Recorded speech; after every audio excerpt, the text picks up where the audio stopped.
안녕하세요, 김이사입니다. 오늘은 무슨 얘기를 해볼까 하다가 국제결혼이 준비가 되지 않은 상태에서 국제결혼을 하면 어떤 일들이 일어나는지 그런 케이스 한 두세 가지 얘기해 보겠습니다.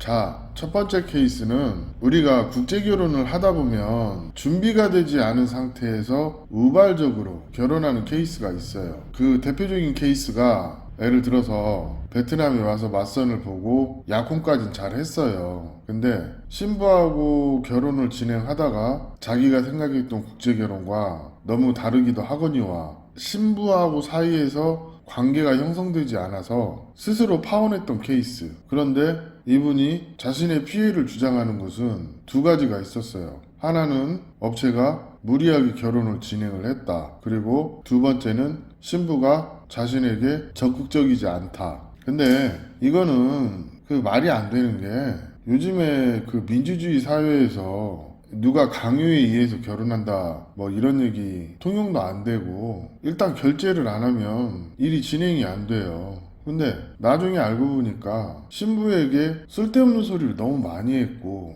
또 신랑이 하지 말아야 할 말, 해야 할 말 구분하지 못하고 신부한테 하다 보니 신부가 이 결혼이 맞나 그래서 좀 한동안 고민을 했다고 해요. 뭐 그런다 해서 파혼한다 뭐 그런 얘긴 아니었는데 뭐 예를 들어서 신부가 사는 집 좀 보여달라 그러니까 신랑 입장에서는 아직 집이 준비가 안 되었는데 보여주기 좀 창피하니까 계속 이런 변명 저런 변명하고 또 부모님도 보여달라 했는데 보여주지 않고 또 신랑 자체가 부모님이 국제결혼을 반대하는데 집에서도 압박이 심하고 그냥 한 2천만 원 날린 거죠. 그래서 업체는 반대로 그냥 무지성으로 파혼하니까 위약금을 청구하겠다. 뭐 이런 케이스? 돈은 돈대로 들어가고 신부한테 대접 못 받아 업체에게는 위약금 물어줘야 되는 상황 이런 일이 있었어요. 사실은 저에게 상담이랍시고 전화가 왔었는데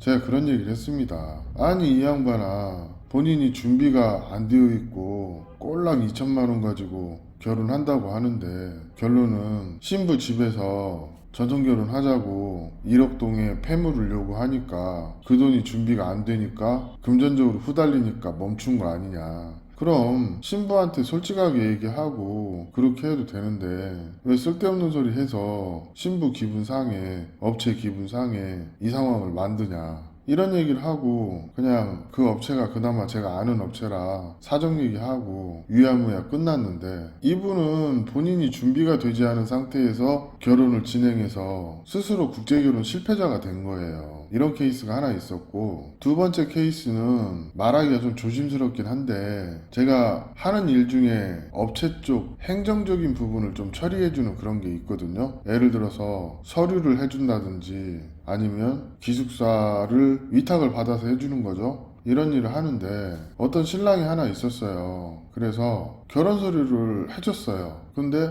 2달도 안 가서 파혼했대요. 그래서 서류를 한번 또 해줬어요. 그 여성하고는 좀 오래 갔어요. 근데 세 번째 진행을 한다는 얘기를 하더라고요. 그래서 제가 아유 서류 2번 해줬으면 됐지 한 번 더 해줘야 되냐.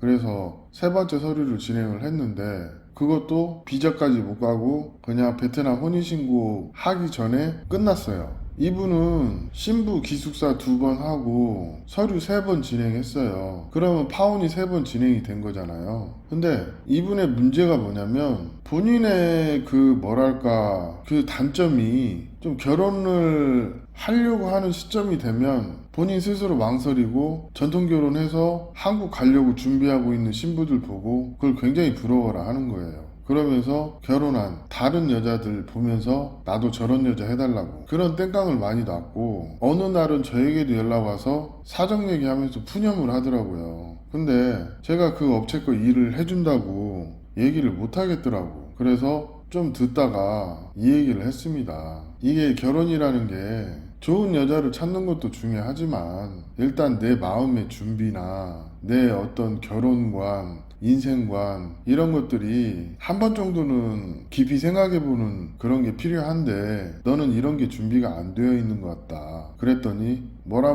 하면서 오히려 저를 타박을 하더라고. 아니 근데 그게 날 타박한다고 해서 있는 사실이 바뀌는 건 아니잖아요. 그렇게 해서 3번 진행하고도 안 돼서 결론적으로 그냥 국제결혼 실패한 그런 케이스가 있었고, 이게 3번째는 국제결혼 케이스는 아닌데 이런 분들이 많아요. 예전에 어떤 업체에서 신랑을 하나 보내줬어요.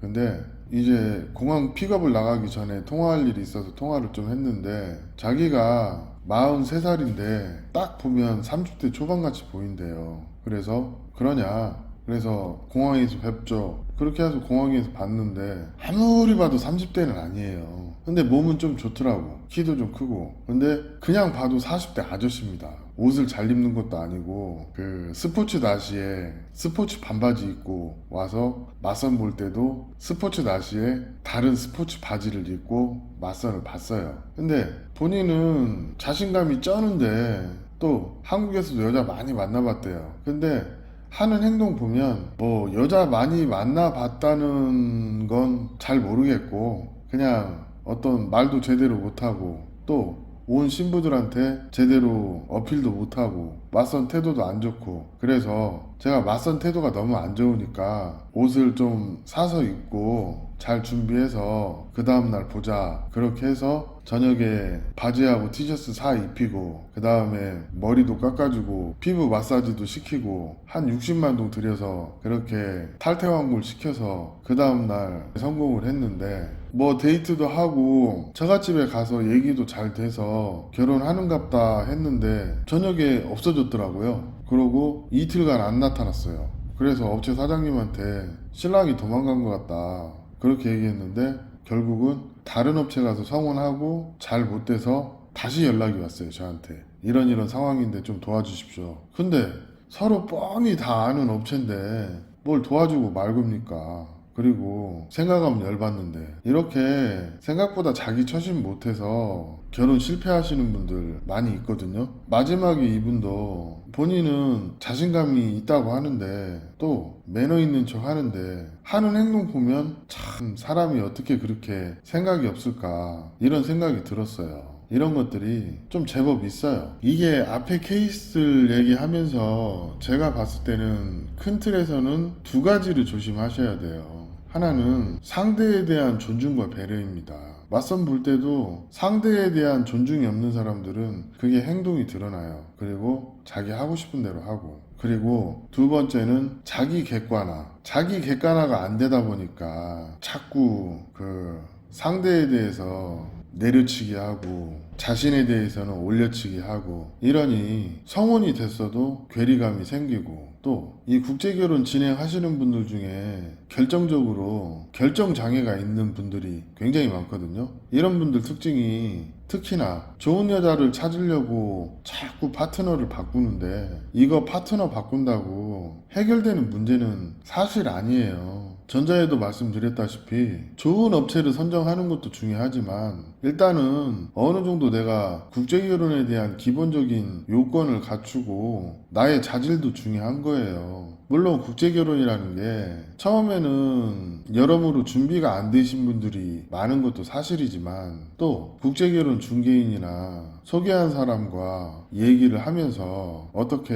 본인 스스로 성장하는 계기가 되는 분들도 있거든요. 근데 앞에 전자의 그 케이스들은 대부분이 그냥 나 잘났다야, 남 말 들으려고 안 해, 이런 분들은 국제결혼 하더라도 상대의 얘기를 들으려고 안 하기 때문에 사실은 성장도 안 되고 2번을 진행하든 3번을 진행하든 실패할 수밖에 없어요. 그러면 만약에 제가 국제결혼을 상담을 하고 진행을 해주는 입장에서 이런 손님들이 온다면 저는 통상적으로 이런 얘기를 하거든요. 아직은 국제결혼 할 때가 안 됐으니까 심적으로나 물질적으로나 좀 더 준비를 하시고 그 다음에 다시 오셔라, 그렇게 정중하게 보내는 경우가 있어요. 근데 그렇게 얘기하면 업체 사장이 전화와서 대부분 잘하셨습니다 그러는데, 그 잘하셨습니다 그 말이 가히 듣기가 좋지는 않은데, 어떻게 보면 그 사람이 결혼 진행하다가 잘못돼서 회사가 난감한 상황에 빠지고 그 사람이 금전적인 피해를 보는 것보다는 낫기 때문에 그렇게 하는 경우가 있어요. 이게 진심으로 하는 얘기인데, 국제결혼을 진행하다 보면은요, 열애절에 변수가 많아요. 그렇기 때문에 어느 정도는 내 주변이 안정이 된 상태에서 국제 결혼을 진행하는 것도 중요하고, 심적으로도 내가 여유가 있을 때 하시는 게 정말 중요한 것 같아요. 물론 금전적인 것도 마찬가지예요. 제가 봤을 때는 국제 결혼 하시려면 뭐 한 1, 2년 늦어지는 거는 그렇게 중요하지 않아요. 중요한 거는 내실 있는 진행을 위해서 나의 심적인 준비, 그리고 물질적인 준비, 이런 것들이 복합적으로 어우러져서 그게 자신감으로 나타나고 또 배우자에 대한 배려로 나타나는 거기 때문에, 이런 준비가 국제 결혼의 피해 예방을 하는 가장 좋은 방법이라는 걸 얘기하면서 오늘 이야기 마치도록 하겠습니다. 감사합니다.